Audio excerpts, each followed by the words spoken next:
어르신, 여기 노숙자 출입 안 됩니다. 신동만 중사의 차가운 말에 정임의 발걸음이 멈췄어요. 면회요? 복장부터 봐요. 이런 차림으로 어떻게 면회를 해요? 비웃음 섞인 목소리가 면회소를 가득 채웠습니다.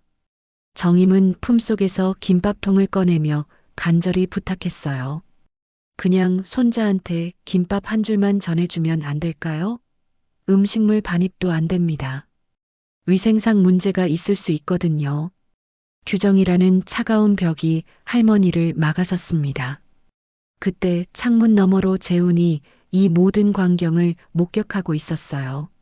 할머니, 믿을 수 없다는 표정으로. 과연 이 할머니의 정체는 무엇일까요? 그리고 찢어진 김밥 한 줄이 어떻게 대한민국 군권을 뒤흔들게 될까요? 잠깐 1초만 투자해서 구독, 좋아요, 버튼 꾹 눌러주시면 영상 제작에 큰 힘이 됩니다. 지금 바로 시작하겠습니다. 청량리 시장 끝자락 낡은 건물의 반지하에서 강정임은 오늘도 김밥을 말고 있었습니다. 85세의 나이에도 불구하고 그녀의 손놀림은 여전히 능숙했죠. 다만 예전처럼 또렷하지 못한 눈 때문에 긴발 위에 밥알을 고르게 펴는데 시간이 조금 더 걸릴 뿐이었습니다. 정임 씨, 또 김밥 싸고 있어요? 옆 가게에서 콩나물을 다듬던 순덕이가 고개를 들며 말했습니다.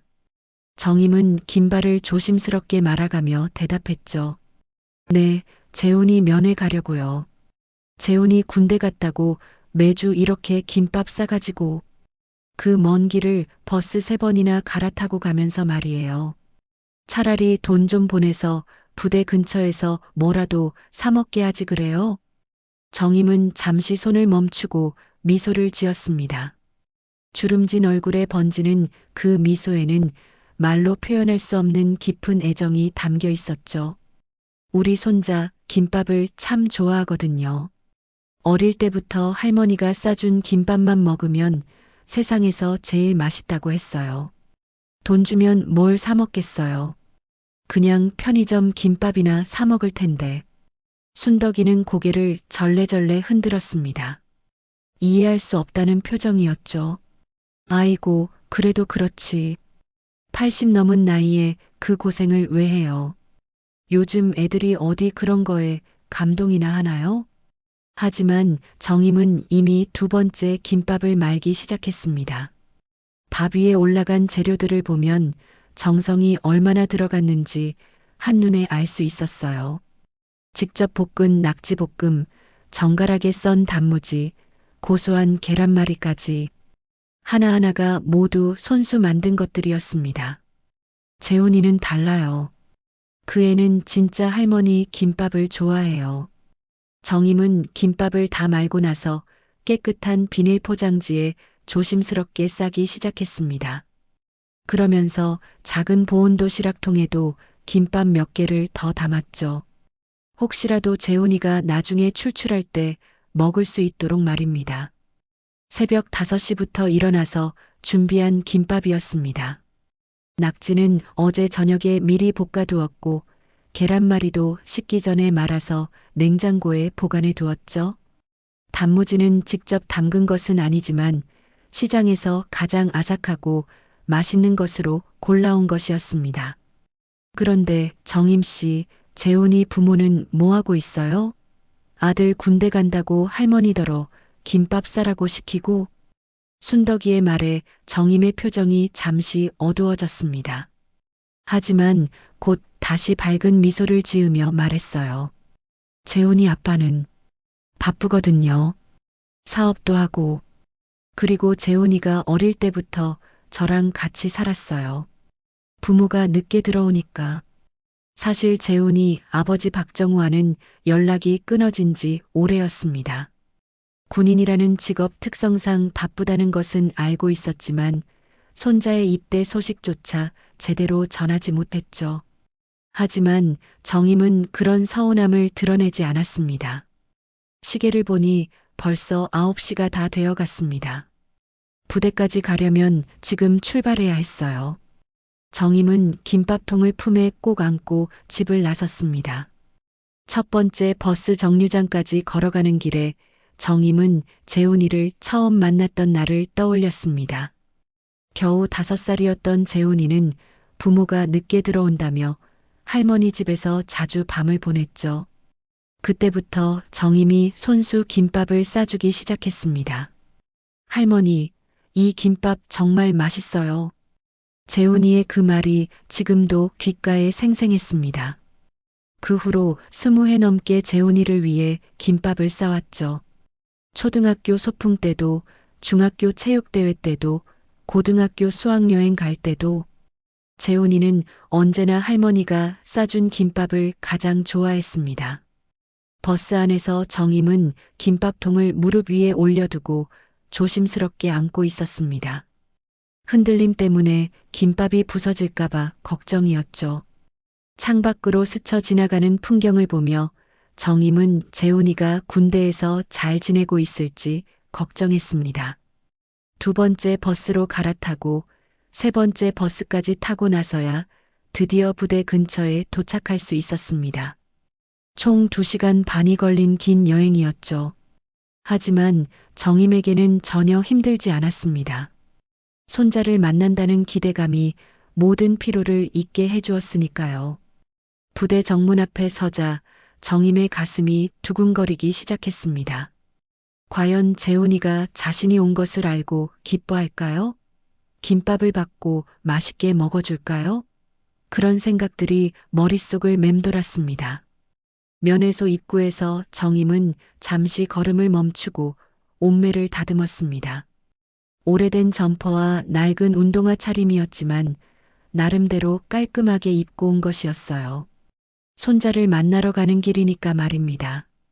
면회소 입구에 들어서자마자 정임은 뭔가 어색한 분위기를 느꼈습니다. 다른 면회객들은 모두 깔끔한 차림새였는데 자신만 유독 초라해 보이는 것 같았거든요. 하지만 손자를 만난다는 생각에 용기를 내어 접수대로 향했습니다. 저기요, 면회 신청하려고 하는데요. 접수대에 앉아있던 행정병이 정임을 위아래로 훑어보더니 미간을 찌푸렸습니다. 그리고는 옆에 있던 간부에게 뭔가 속삭이기 시작했죠. 신동만 중사님, 저분 좀 보세요. 신동만 중사가 고개를 들어 정임을 바라봤습니다. 30대 후반에 그는 제법 다부진 체격에 날카로운 눈빛을 하고 있었어요. 정임의 차림새를 보자 코웃음을 치며 자리에서 일어났습니다. 어르신, 여기 노숙자 출입 안 됩니다. 정임은 깜짝 놀라며 고개를 들었어요. 노숙자라니 자신이 그렇게 초라해 보였던 걸까요? 아니에요. 저는 면회 왔어요. 손자 보러 왔다고요. 면회요? 신동만은 더욱 비웃는 표정을 지었습니다. 복장부터 봐요. 이런 차림으로 어떻게 면회를 해요? 그리고 명단에도 없는데요. 정임은 당황해서 가방을 뒤적거리기 시작했습니다. 분명히 재훈이가 보낸 편지에 면회 방법이 적혀 있었는데 갑자기 기억이 나지 않았어요. 저기 박재훈 이병이요. 제가 할머니거든요. 박재훈?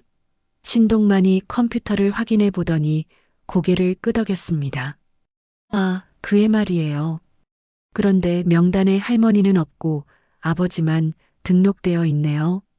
아버지는 바빠서 못 와요. 그래서 제가 왔는데 규정이 규정이에요. 사전에 등록된 사람만 면회 가능합니다.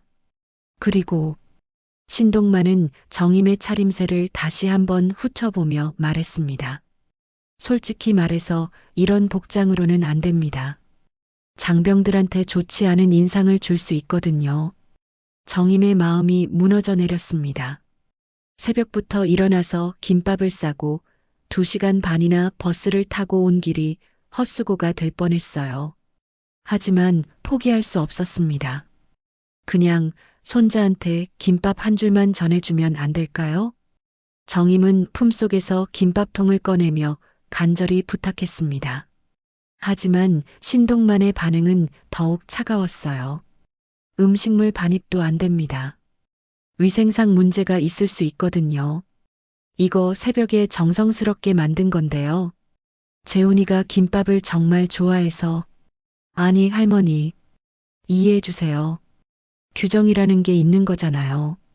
주변에 있던 다른 면회객들이 하나둘씩 쳐다보기 시작했습니다. 정임은 얼굴이 화끈거렸지만 그래도 김밥통을 꼭 안고 있었어요. 내가 이럴 줄 알았지. 신동만은 한숨을 쉬며 정임에게서 김밥통을 빼앗았습니다. 그리고는 뚜껑을 열어 내용물을 확인하더니 혀를 찼어요. 이게 뭐예요? 집에서 아무렇게나 만든 김밥을 가져와서는 장병한테 먹이려고 해요? 아무렇게나 만든 게 아니에요. 정성스럽게. 정성이라고요? 신동만은 김밥 하나를 집어들었습니다. 이런 걸 먹으면 배탈이라도 나면 어떻게 할 거예요? 장병 건강은 생각해 봤어요? 그러더니 신동만은 믿을 수 없는 행동을 했습니다. 김밥을 두 손으로 잡고 힘을 주어 찢어버린 것이었어요. 찰진 소리와 함께 김밥이 두 동강이 났습니다. 안에 들어있던 낙지볶음과 단무지, 계란말이가 바닥에 흩어졌어요. 새하얀 면에서 바닥에 떨어진 김밥 조각들을 보며 정임의 마음도 함께 찢어지는 것 같았습니다. 이게 음식이에요? 장병 건강 해치는 줄도 모르고. 주변에 있던 병사들이 키득거리기 시작했습니다. 누군가는 휴대폰으로 사진을 찍기도 했어요. 정임은 고개를 숙인 채 바닥에 흩어진 김밥 조각들을 바라봤습니다.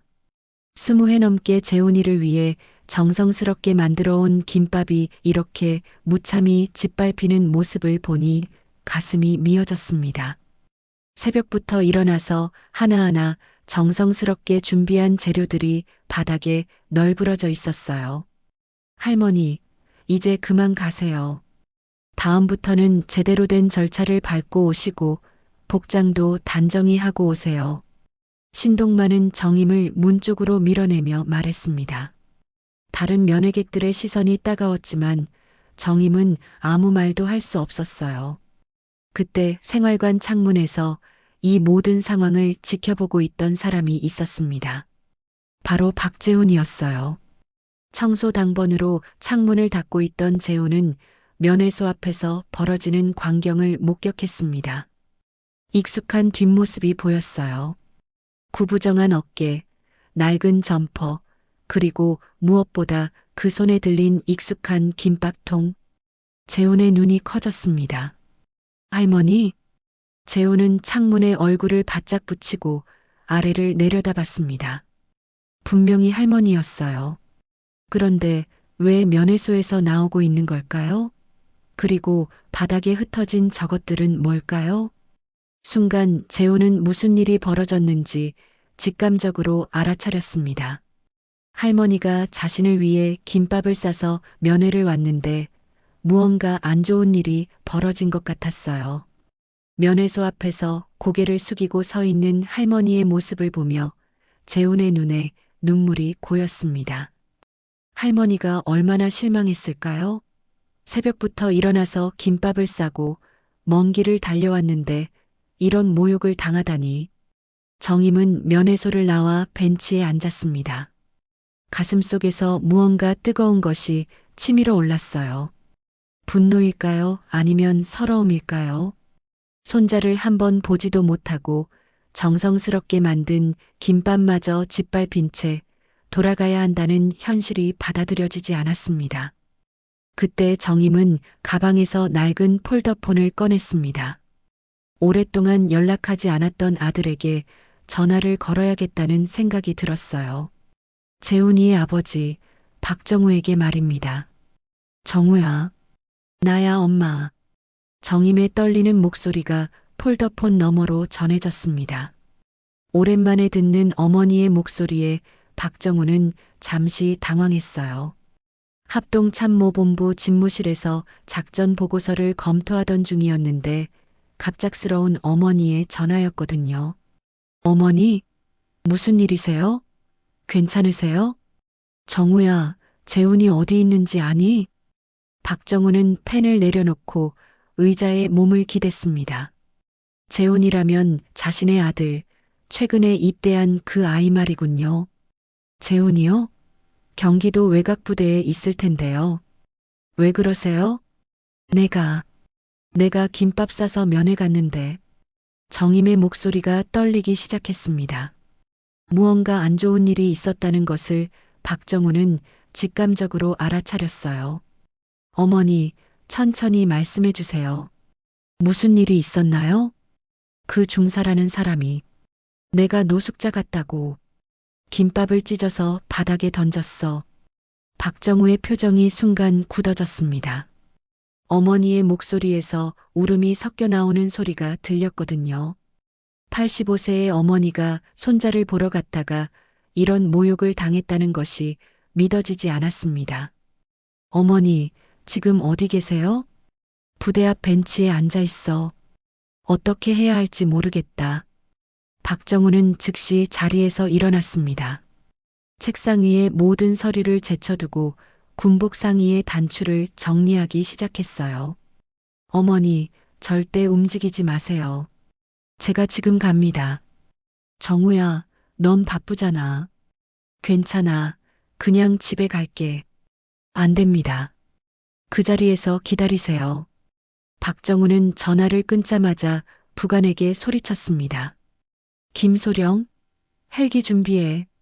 네, 헬기요? 어디로 가시는 건가요? 경기도 외곽 제53 보병여단. 지금 당장. 부관 김소령은 박정우의 단호한 목소리에 더 이상 묻지 않았습니다. 합참의장이 이렇게 급박하게 나서는 것은 상당히 중대한 일이 벌어졌다는 뜻이었거든요. 30분 후 청와대 상공을 지나 경기도 외곽으로 향하는 검은 군용 헬기가 나타났습니다. 치누크 헬기의 거대한 로터 소음이 하늘을 가르며 울려 퍼졌어요. 헬기 안에서 박정우는 창밖을 내다보며 어머니와의 마지막 만남을 떠올렸습니다. 언제였을까요? 아마 재훈이 대학교 입학식 때였을 것입니다. 그때도 바빠서 제대로 인사도 나누지 못했었죠. 사실 박정우는 어머니에게 늘 죄송한 마음을 가지고 있었습니다. 군인이라는 직업 특성상 가족과 함께하는 시간이 부족했고 특히 재훈이를 키우는 일은 거의 어머니에게 맡겨두었거든요. 각하, 착륙 준비 완료되었습니다. 조종사의 말에 박정우는 고개를 끄덕였습니다. 창 아래로 보이는 부대의 모습이 점점 가까워졌어요. 그리고 부대 정문 근처에 앉아 있는 작은 실루엣이 보였습니다. 구부정한 어깨의 노인이 벤치에 홀로 앉아 있는 모습이었죠. 헬기가 부대 상공에 나타나자 아래쪽이 술렁거리기 시작했습니다.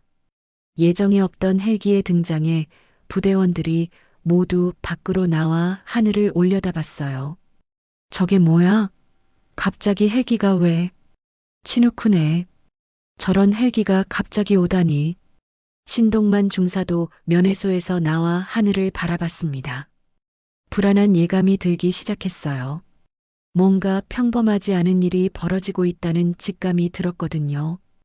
헬기가 부대 내 헬기장에 착륙하자 거대한 바람이 사방으로 흩날렸습니다. 로터가 서서히 멈추고 헬기 문이 열렸어요. 박정우는 헬기에서 내리기 전 잠시 멈춰 섰습니다. 가슴속에서 치밀어 오르는 감정을 억누르려 애썼어요. 깊이 숨을 들이마시고 또 들이마셨습니다. 하지만 어머니의 구부정한 뒷모습이 계속 떠올랐습니다. 합참의장이라는 직함도 계급도 지금은 아무 소용 없었습니다. 그는 그저 어머니가 모욕당한 아들이었어요. 박정우는 주먹을 꽉 쥐었다가 펼치기를 반복했습니다. 냉정함을 유지해야 한다는 이성과 끓어오르는 분노 사이에서 잠시 갈등했어요. 그러나 바닥에 흩어진 김밥 조각들을 떠올리는 순간 더 이상 참을 수 없었습니다. 검은 제복을 입은 남자가 헬기에서 내렸습니다. 붉은 보직줄과 함께 가슴에 빛나는 별 4개가 선명하게 보였어요. 그의 눈빛에는 분노와 결의가 동시에 담겨 있었습니다. 합동참모의장 박정우 대장입니다.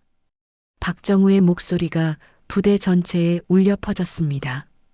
주변에 있던 모든 장병들이 차렷 자세를 취했어요.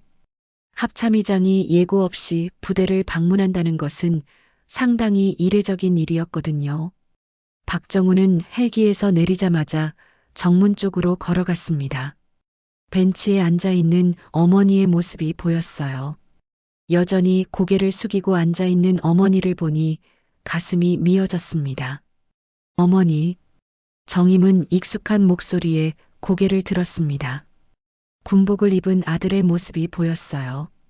오랜만에 보는 아들이었지만 지금은 반갑기보다는 미안한 마음이 더 컸습니다.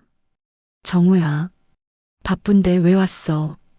그냥 집에 가려고 했는데. 어머니, 괜찮으세요? 다치신 데는 없고요? 박정우는 어머니 곁에 무릎을 꿇고 앉았습니다. 그리고 바닥에 흩어진 김밥 조각들을 보았어요. 낙지볶음과 단무지, 계란말이가 바닥에 널브러져 있는 모습을 보니 분노가 치밀어 올랐습니다. 이게 어머니가 싸신 김밥인가요? 응. 재훈이 좋아하는 김밥이었는데 그 중사라는 사람이 더럽다고 찢어서 던졌어. 박정우의 주먹이 저절로 쥐어졌습니다. 어머니의 정성이 담긴 김밥을 이렇게 짓밟았다는 것이 용서되지 않았어요. 누가 내 어머니에게 김밥을 찢었습니까? 박정우는 천천히 일어나며 부대 쪽을 바라봤습니다. 그의 목소리에는 차가운 분노가 담겨 있었어요. 부대원들이 모두 경직된 표정으로 서 있었습니다. 특히 신동만 중사는 얼굴이 새하얗게 변해 있었어요. 설마 아까 그 할머니가 합참의장의 어머니라는 말인가요? 박정우는 발걸음을 멈추지 않고 지휘통제실로 향했습니다. 그의 뒤를 따라 부관들이 함께 움직였어요. 지금부터 이 부대의 모든 지휘권은 내가 접수하겠습니다. 전 간부는 즉시 회의실로 집합하십시오. 박정우의 명령이 부대 내 방송으로 전해지자 모든 간부들이 급히 움직이기 시작했습니다. 무슨 일이 벌어진 건지 정확히는 모르지만 합참의장이 직접 나서서 지휘권을 접수한다는 것은 심상치 않은 일이었거든요.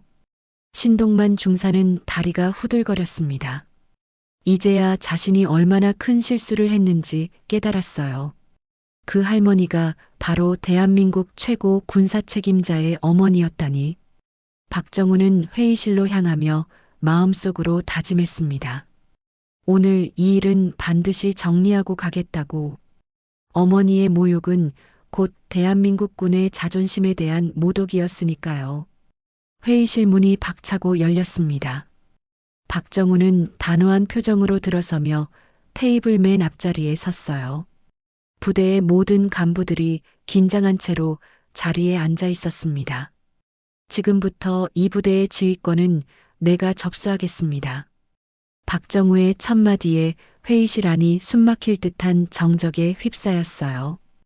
여단장부터 시작해서 모든 간부들의 얼굴이 굳어졌습니다.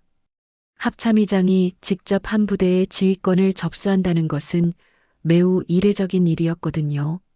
오늘 이 부대에서 벌어진 일에 대해 설명을 듣겠습니다. 중사 신동만, 병장 윤재민, 앞으로 나오십시오. 신동만 중사는 다리가 떨렸지만 어쩔 수 없이 앞으로 나섰습니다. 옆에 서 있던 윤재민 병장도 창백한 얼굴로 따라 나왔어요. 두 사람 모두 무슨 일이 벌어질지 예상하고 있었습니다. 중사 신동만, 오늘 면회소에서 무슨 일이 있었는지 보고하시오. 신동만은 목이 메어 제대로 말이 나오지 않았습니다. 박정우의 차가운 시선이 자신을 꿰뚫고 있는 것 같았어요. 그게 할머니 한 분이 면회를 오셨는데 할머니라고 했나요? 박정우의 목소리가 한층 더 차갑게 변했습니다. 신동만은 등에서 식은땀이 흘러내리는 것을 느꼈어요. 복장이 좀 그래서 규정상 복장이 어떻다고 했습니까? 너무 초라해서 노숙자 같다고. 박정우는 신동만의 말을 끝까지 듣지도 않고 손을 들어 말을 멈췄습니다. 그리고는 천천히 그의 앞으로 걸어갔어요. 중사 신동만, 너는 오늘부터 민간인보다 못한 존재입니다. 신동만은 그 말에 무릎이 꺾여 바닥에 주저앉았습니다. 벌벌 떨리는 목소리로 변명을 시작했어요. 장군님, 정말 몰랐습니다. 어머님인 줄 몰랐습니다. 복장이 너무 그래서. 복장이 문제가 아니야. 박정우는 신동만을 내려다보며 말했습니다. 그의 목소리에는 깊은 분노와 실망이 함께 담겨 있었어요. 김밥을 찢은 게 죄가 아니라 사람을 찢은 게 죄입니다. 회의실 안에 모든 간부들이 숨을 죽이고 있었습니다. 합참의장의 분노가 얼마나 큰지 모두가 느낄 수 있었거든요. 그 할머니가 얼마나 정성스럽게 김밥을 만드셨는지 아십니까? 새벽부터 일어나서 하나하나 손수 만드신 김밥을, 버스를 3번이나 갈아타고 오신 할머니의 마음을. 박정우의 목소리가 떨리기 시작했습니다. 어머니의 모습을 떠올리니 가슴이 미어졌어요. 85세의 할머니가 손자보고 싶어서, 김밥 하나 전해주고 싶어서 그 먼 길을 오신 건데, 신동만은 고개를 들 수도 없었습니다. 자신이 얼마나 큰 잘못을 저질렀는지 이제야 깨달았어요. 죄송합니다.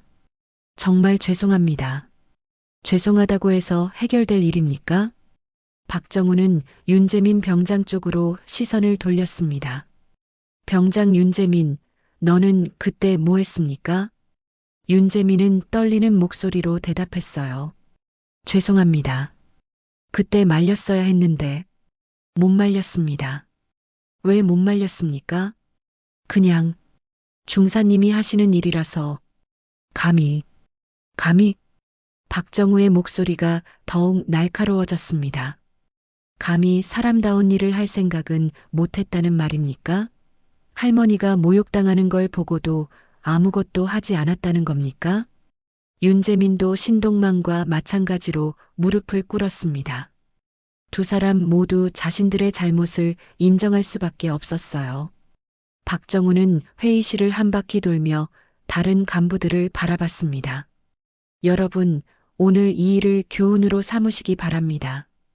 군복을 입는다는 것은 단순히 계급장을 다는 것이 아닙니다. 사람됨을 지키는 것입니다. 여단장이 조심스럽게 입을 열었습니다. 장군님, 정말 죄송합니다. 부하 관리를 제대로 못한 저의 책임입니다. 여단장, 이것은 단순한 부하 관리의 문제가 아닙니다. 인간성의 문제입니다. 박정우는 다시 신동만 앞에 섰습니다. 중사 신동만, 너는 김밥을 찢으면서 뭘 생각했습니까? 그냥 규정이라고 생각했습니다. 규정? 박정우는 비웃음을 지었습니다. 규정이 사람을 모욕하라고 했습니까? 할머니의 정성을 짓밟으라고 했습니까? 신동만은 대답할 수 없었습니다. 변명의 여지가 없었거든요. 너희들은 오늘 단순히 김밥을 찢은 게 아니라 한 할머니의 마음을 찢었습니다. 손자를 향한 사랑을 짓밟았습니다. 회의실 안이 다시 정적에 휩싸였습니다. 박정우의 말 한마디 한마디가 모든 간부들의 가슴에 깊이 박혔어요. 지금부터 조치사항을 전달하겠습니다. 박정우는 정면을 바라보며 단호하게 말했습니다. 중사 신동만, 보직 해임 및 징계위원회 회부, 병장 윤재민, 감봉 처분 및 교육 이수. 신동만의 얼굴이 더욱 창백해졌습니다. 보직 해임이라는 것은 사실상 군 생활의 끝을 의미했거든요. 그리고 이 부대의 면회 정책을 전면 재검토하겠습니다. 복장이나 외모로 면회객을 판단하는 일은 앞으로 절대 있어서는 안 됩니다. 박정우는 잠시 멈춘 후 계속했습니다. 모든 간부는 인권 교육을 의무적으로 이수하십시오.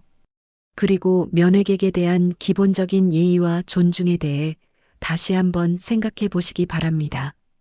여단장이 고개를 숙이며 대답했습니다. 네, 명령에 따르겠습니다. 박정우는 마지막으로 회의실을 둘러보며 말했습니다.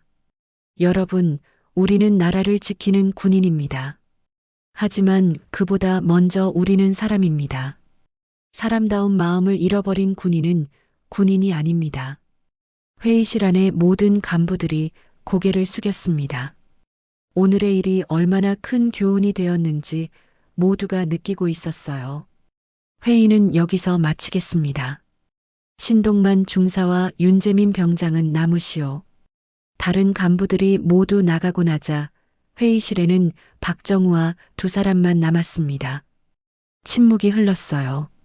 신동만과 윤재민은 여전히 무릎을 꿇고 있었습니다. 회의실을 나온 박정우는 복도에서 잠시 걸음을 멈췄습니다. 벽에 기대선 채 눈을 감았어요. 가슴이 너무 답답했습니다. 어머니의 목소리가 귓가에 맴돌았습니다. 김밥을 찢어서 바닥에 던졌어. 그 말을 떠올릴 때마다 가슴 한편이 저려왔어요. 박정우는 주먹으로 벽을 한번 치려다가 멈췄습니다. 합참의장이 감정에 휩쓸려서는 안 된다는 이성이 작동했거든요. 하지만 지금 이 순간만큼은 계급보다 아들이 먼저였습니다. 깊게 숨을 고르며 박정우는 생활관으로 향했습니다. 이제 아들을 만나러 가야 했어요. 박정우가 회의실을 나와 생활관으로 향하는 동안 박재우는 의무대 침상에 앉아 멍하니 창밖을 바라보고 있었습니다. 아까 창문 너머로 본 그 광경이 계속 머릿속에 맴돌았어요. 할머니의 구부정한 뒷모습과 바닥에 흩어진 김밥 조각들이 눈에 선했습니다. 재훈아, 괜찮아? 같은 생활관 선임인 김 병장이 걱정스럽게 물어봤습니다. 선임, 저 할머니 본 것 같아요. 할머니? 무슨 할머니? 저희 할머니요. 면회소 앞에서 재훈의 목소리가 떨렸습니다. 분명히 할머니였어요.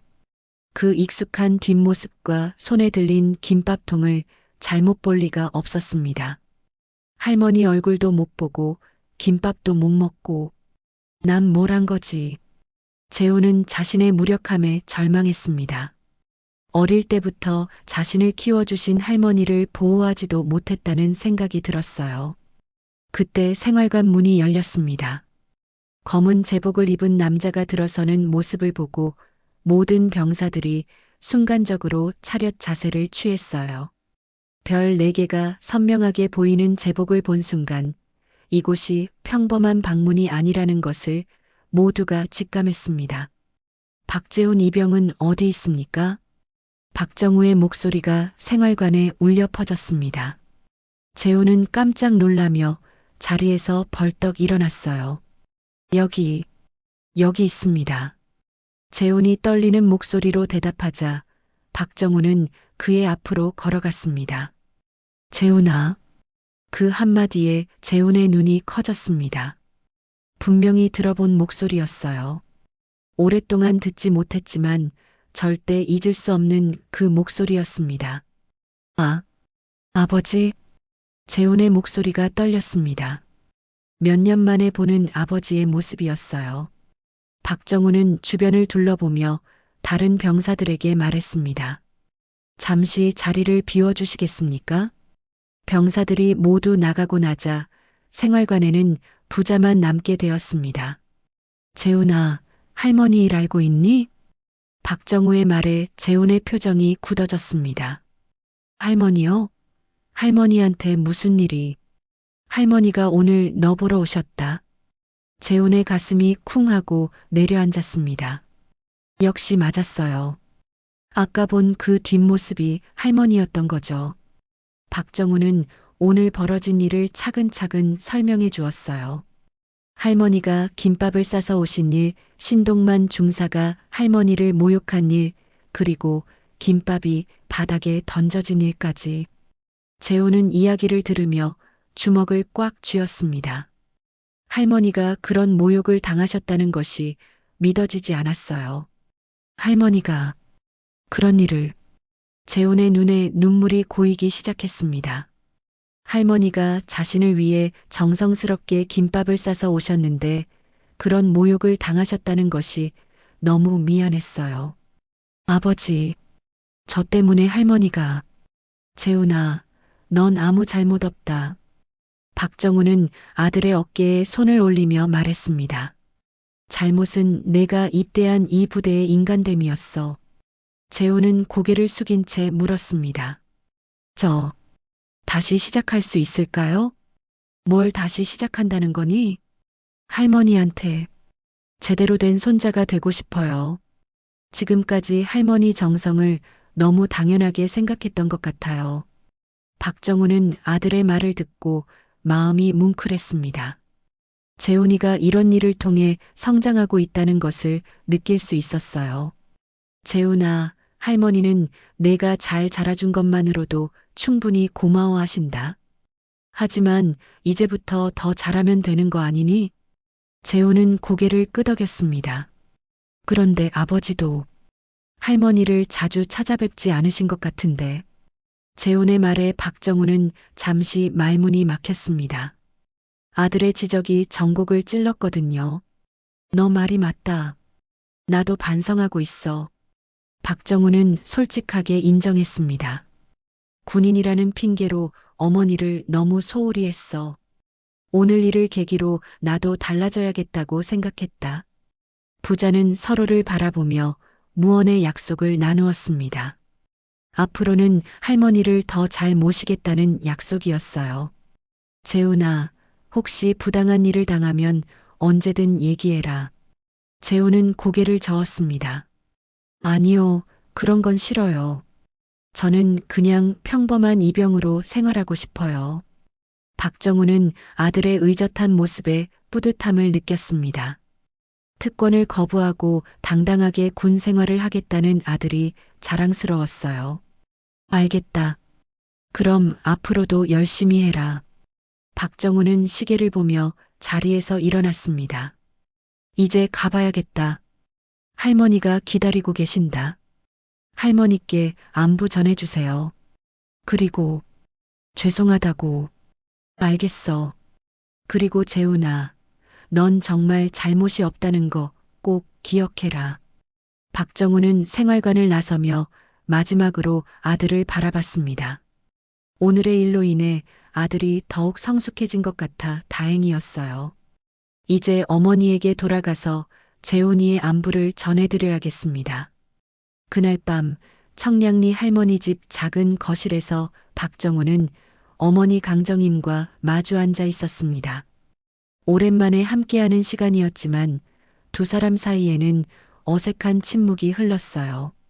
정임은 아들이 온 것이 반가우면서도 오늘 있었던 일 때문에 마음이 무거웠습니다. 엄마, 죄송해요. 박정우가 먼저 입을 열었습니다. 고개를 숙인 채 말하는 아들의 모습을 보며 정임은 가슴이 아팠어요. 뭐가 죄송하다는 거니? 너무 오래 당신을 신경 못 썼어요. 어머니가 이렇게 힘든 일을 당하실 때까지. 정임의 눈가에 눈물이 고였습니다. 아들의 진심 어린 사과를 들으니 그동안 혼자 견뎌온 외로움이 한꺼번에 밀려왔어요. 이 나이 먹도록 외롭다고 말 한 번 못했는데 오늘에서야 위로를 받네. 아들 손에 손자 마음에 내가 살아있었구나. 정임은 몰래 눈물을 훔치며 아들의 손을 잡았습니다. 정우야, 넌 잘못이 없어. 내가 바쁜 건 나도 알고 있어. 하지만 박정우는 자책감을 멈출 수 없었습니다. 어머니가 85세의 나이에도 손자를 위해 김밥을 싸서 먼 길을 가셨는데 정작 아들인 자신은 그 사실조차 몰랐다는 것이 부끄러웠어요. 재훈이 안부는 어때요? 정임이 조심스럽게 물어봤습니다. 오늘 손자를 보지 못한 아쉬움이 여전히 마음속에 남아 있었거든요. 잘 지내고 있어요. 어머니께 안부 전해달라고 하더라고요. 그리고 죄송하다고. 뭐가 죄송하다는 거야? 그 애가 뭘 잘못했다고. 정임의 눈가에 눈물이 맺혔습니다. 재훈이까지 미안해한다는 말에 가슴이 더욱 아팠어요. 엄마, 그런데 오늘 가져가신 김밥에 대해서 얘기해 주세요. 박정우는 어머니의 표정을 살피며 조심스럽게 말했습니다. 정임은 잠시 망설이더니 천천히 입을 열었습니다. 그 김밥에는 특별한 게 들어 있었어. 특별한 게요? 내 외할아버지 얘기야. 박정우는 깜짝 놀랐습니다. 외할아버지는 자신이 어릴 때 돌아가신 것으로 알고 있었거든요. 외할아버지요? 그분은 일찍 돌아가신 거 아니었나요? 정임은 고개를 저으며 말했습니다. 아니야, 정우야. 내 외할아버지는 한국 전쟁 때 돌아가셨어. 한국 전쟁이요? 그래, 그분도 군인이었단다. 정임은 일어나서 오래된 서랍에서 낡은 사진 한 장을 꺼내왔습니다. 흑백 사진 속에는 젊은 군인의 모습이 보였어요. 이게 내 외할아버지야. 25살 때 찍은 사진이지. 박정우는 사진을 받아들고 자세히 바라봤습니다. 사진 속 젊은 군인의 눈빛에는 강한 의지가 담겨 있었어요. 외할아버지가 군인이셨다니 전혀 몰랐어요. 그분이 전쟁터에서 마지막으로 먹은 게 김밥이었어. 내가 싸준 김밥 말이야. 정임의 목소리가 떨리기 시작했습니다. 전쟁이 끝나고 나서야 전사 통지서를 받았지. 그때 난 이미 너를 뵈고 있었어. 박정우는 어머니의 이야기를 들으며 가슴이 뭉클해졌습니다. 외할아버지의 존재에 대해 전혀 몰랐던 자신이 부끄러웠어요. 그래서 재훈이한테 김밥을 싸주는 게 더 특별한 의미였구나. 그래, 정우야. 그 김밥에는 내 외할아버지의 마지막 기억이 담겨 있었어. 그리고 우리 가족의 사랑이 담겨 있었지. 정임은 사진을 다시 받아들고 그리워하는 표정을 지었습니다. 내 외할아버지가 살아계셨다면 재훈이를 얼마나 좋아하셨을까. 박정우는 어머니의 손을 꼭 잡았습니다. 엄마, 앞으로는 제가 자주 찾아뵐게요. 그리고 재훈이도 저녁하면 더 자주 오라고 할게요. 정우야, 넌 바쁘잖아. 괜찮아. 안 괜찮아요. 오늘 일로 깨달았어요. 어머니를 혼자 두면 안 된다는 걸. 정임은 아들의 진심 어린 말에 미소를 지었습니다. 그런데 정우야, 내가 장군이 돼서 좋은 게 아니야. 그럼 뭐가 좋으신데요? 내가 사람답게 자라줘서 고마워. 박정우는 어머니의 말에 깊이 감동받았습니다. 지위나 권력이 아니라 인간성을 인정받는다는 것이 얼마나 소중한지 깨달았어요. 엄마, 제가 오늘 그 부대에서 한 일이 맞았을까요? 뭐가 맞고 틀렸는지는 모르겠지만 내가 내 마음을 헤아려 준 것만으로도 고마워. 정임은 아들을 바라보며 계속했습니다. 하지만 정우야, 너무 화내지는 마. 그 중사도 나름대로는 규정을 따른 거였을 수도 있어. 박정우는 어머니의 너그러운 마음에 또 한 번 놀랐습니다.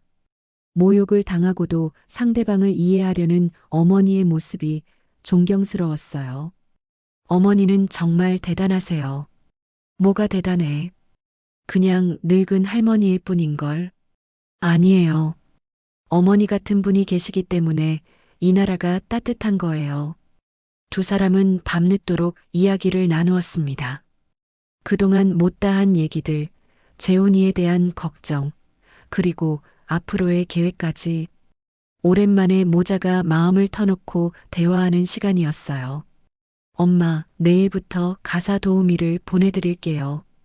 그런 건 필요 없어. 나 혼자서도 잘 살 수 있어. 그래도 혹시 모르니까요. 그리고 재훈이 면회도 제가 직접 모셔다 드릴게요. 정임은 아들의 제안에 고개를 저었습니다.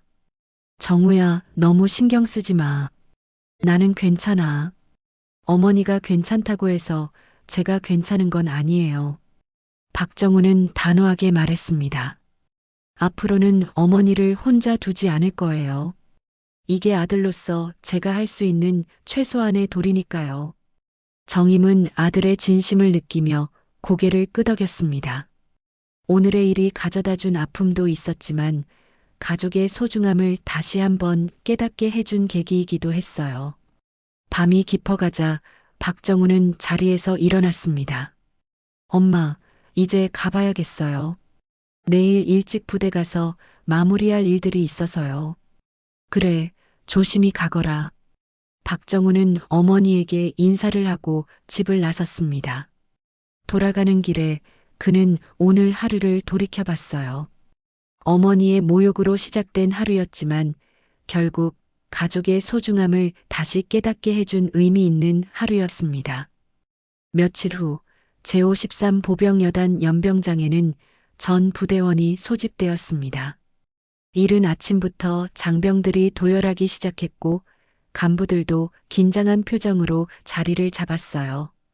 합참의장이 직접 부대원들 앞에서 훈시를 한다는 소식이 전해졌거든요. 박정우는 검은 제복을 말끔히 차려입고 연단에 올랐습니다. 수백 명의 장병들이 그를 바라보고 있었어요. 연병장 한쪽에는 신동만 전 중사가 민간인 복장으로 서 있었습니다. 며칠 전 징계가 확정되어 이미 보직에서 해임된 상태였죠. 전 부대원 차렷. 구령과 함께 연병장이 정적에 휩싸였습니다. 박정우는 마이크 앞에 서서 장병들을 천천히 둘러봤어요. 나는 오늘 합참의장이 아니라 한 어머니의 아들로 이 자리에 섰습니다. 박정우의 첫마디에 장병들이 웅성거렸습니다. 평소 들어보지 못한 시작이었거든요.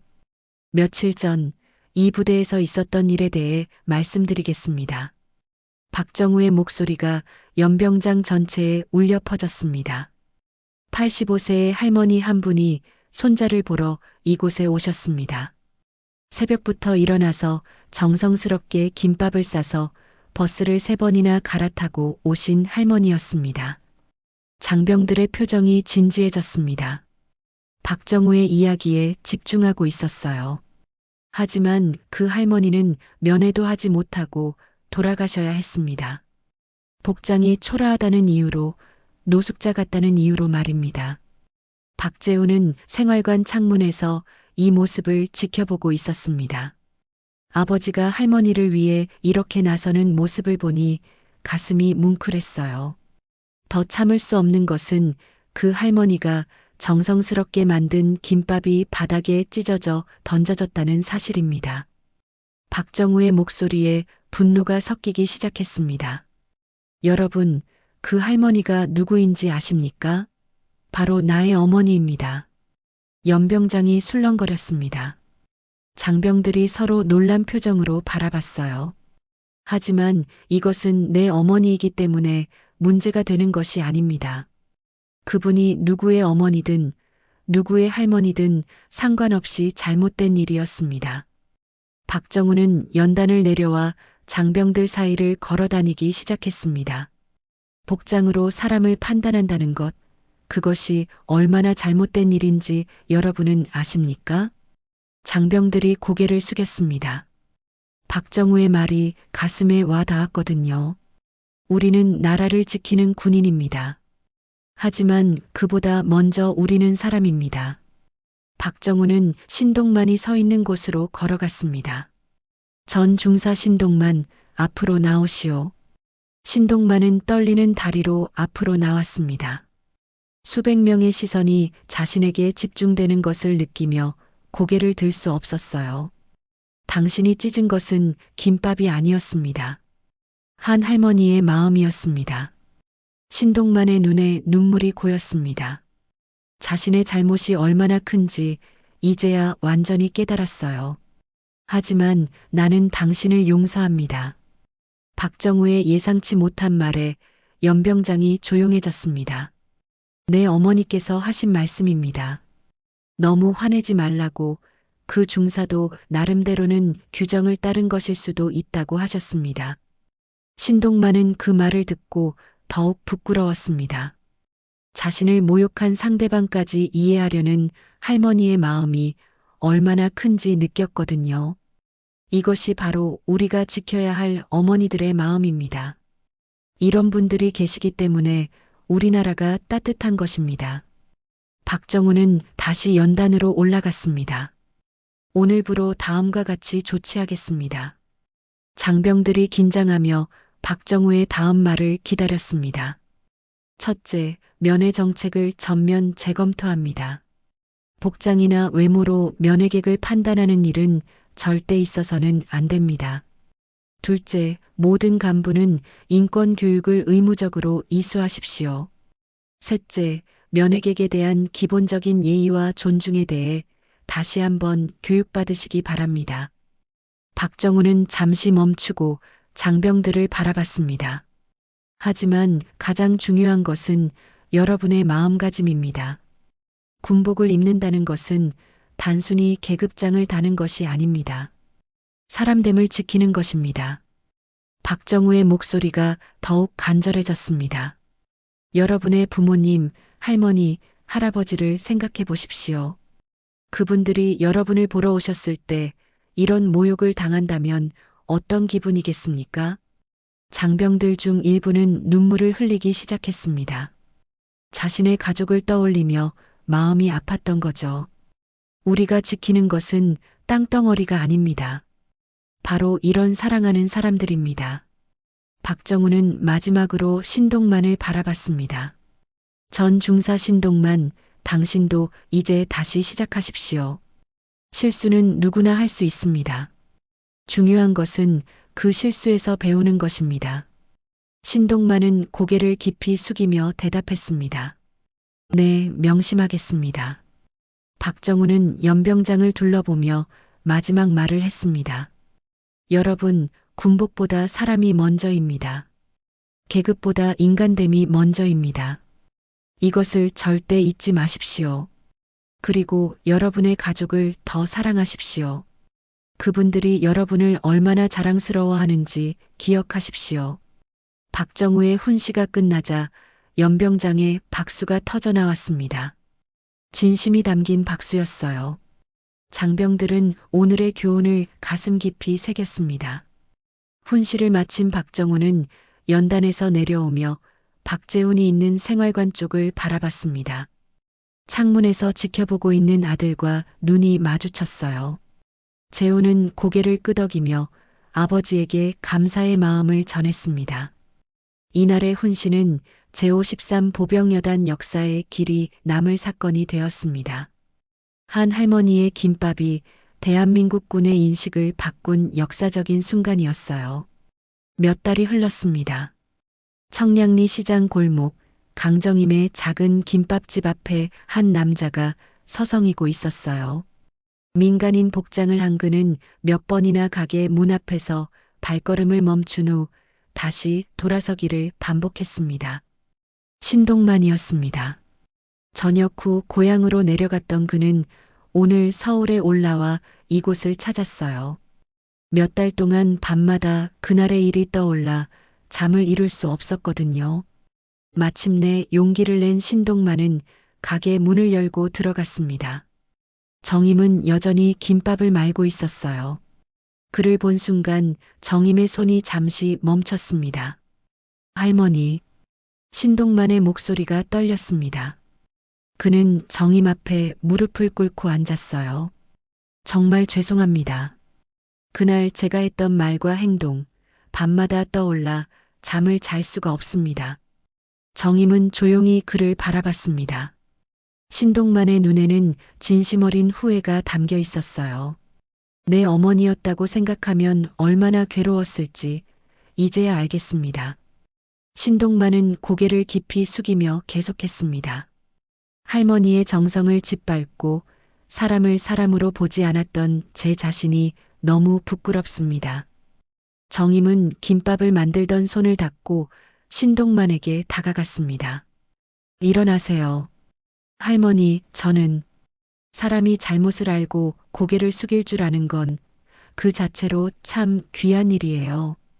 정임은 신동만의 어깨에 손을 올리며 말했습니다. 이미 다 지난 일이에요. 이제 다시 시작하세요. 신동만의 눈에서 눈물이 흘러내렸습니다. 이런 너그러운 용서를 받을 자격이 있을까 싶었어요. 할머니, 저 앞으로 어떻게 살아야 할까요? 젊은 사람이 그런 말하는 게 아니에요. 사람답게 살면 되는 거 아닌가요? 정임은 따뜻한 미소를 지으며 김밥 한 줄을 신동만에게 내밀었습니다. 이거 드세요. 배고프셨죠? 신동만은 떨리는 손으로 김밥을 받았습니다. 몇 달 전 자신이 바닥에 던진 그 김밥이었어요. 한 입 베어 물자 짠맛이 났습니다. 눈물 때문이었죠. 정말 맛있습니다. 그때 가게 문이 열리며 박재훈이 들어왔습니다. 저녁 후 할머니 일을 돕고 있던 재훈은 신동만을 보고 깜짝 놀랐어요. 저분은 재훈아, 인사해라. 이분도 너를 걱정해 주신 분이야. 정임의 말에 재훈은 고개를 끄덕였습니다. 할머니의 넓은 마음을 이해했거든요. 신동만은 재훈에게도 깊이 고개를 숙였습니다. 재훈 씨, 정말 죄송했습니다. 괜찮습니다. 이제 다 지난 일이에요. 재훈도 할머니를 닮아 따뜻하게 말했습니다. 신동만이 떠난 후 가게에는 다시 평상시처럼 손님들이 찾아오기 시작했어요. 군복을 입은 젊은 청년들이 줄을 서서 기다리고 있었습니다. 제53 보병여단 장병들이었어요. 할머니, 김밥 5줄 포장해 주세요. 저희도 10줄 부탁드려요. 그날 이후 이들은 휴가 때마다 정임의 김밥집을 찾아왔습니다. 정임은 여전히 구부정한 허리로 김밥을 말고 있었지만 얼굴에는 환한 미소가 떠나지 않았어요. 가게 벽에는 하나의 현판이 새롭게 걸려 있었습니다. 대한민국 합참의장을 키운 어머니의 손맛이라고 적혀 있었어요. 재훈아, 밥을 좀 더 얇게 펴야 해. 네, 할머니. 이렇게요? 재훈은 할머니에게 김밥 만드는 법을 배우며 성실히 일했습니다. 대학 복학을 미루고 할머니를 도우겠다고 한 것이었어요. 이 김밥, 뭐가 들었길래 이렇게 맛있죠? 새로운 장병이 궁금해하며 물어봤습니다. 별 4개가 담겨 있대. 합참의장님의 별말이야. 아니, 그보다 더 큰 사랑이 담겨 있지. 점심시간이 되자 박정우가 나타났습니다. 요즘 그는 일주일에 한 번씩은 어머니를 찾아뵙고 있었어요. 어머니, 오늘은 제가 김밥 좀 배워볼까요? 박정우는 정말로 앞치마를 두르고 김밥을 만들기 시작했습니다. 3대가 함께 김밥을 만드는 모습을 본 손님들이 휴대폰으로 사진을 찍기 시작했어요. 해가 저물어 갈 때쯤 가족들은 함께 앉아 차를 마셨습니다. 엄마, 그때 일이 정말 다행이었던 것 같아요. 박정우가 말했습니다. 그 일이 없었다면 우리가 이렇게 가까워질 수 있었을까요? 정임은 미소를 지으며 대답했습니다. 그래, 나쁜 일만 있는 건 아니구나. 오늘 그 중사도 찾아와서 진심으로 사과했잖아. 할머니의 김밥 한 줄이 우리 가족을 다시 뭉치게 해줬어요. 재훈이 말했습니다. 그리고 한 사람의 마음도 바꿔놨고요. 창밖으로 보이는 청량리 시장 골목에는 여전히 사람들이 오가고 있었습니다. 한 할머니의 김밥 한 줄이 시작된 이야기였지만 결국 용서와 화해 그리고 가족의 소중함을 일깨워준 아름다운 이야기가 되었습니다. 정임은 창밖을 바라보며 생각했습니다. 내일도 모레도 사랑이 담긴 김밥을 만들어 더 많은 사람들에게 따뜻함을 전해주겠다고 말이에요. 그날 찍힌 건 김밥이 아니라 사랑이었습니다. 하지만 다시 이어붙인 건 가족이었어요. 별 4개가 움직인 그날 김밥 한 줄이 세상을 바꾸었습니다. 청량리 시장 골목에 오늘도 김밥 향이 퍼져나갑니다. 그 안에는 여전히 할머니의 사랑이 고스란히 담겨 있어요.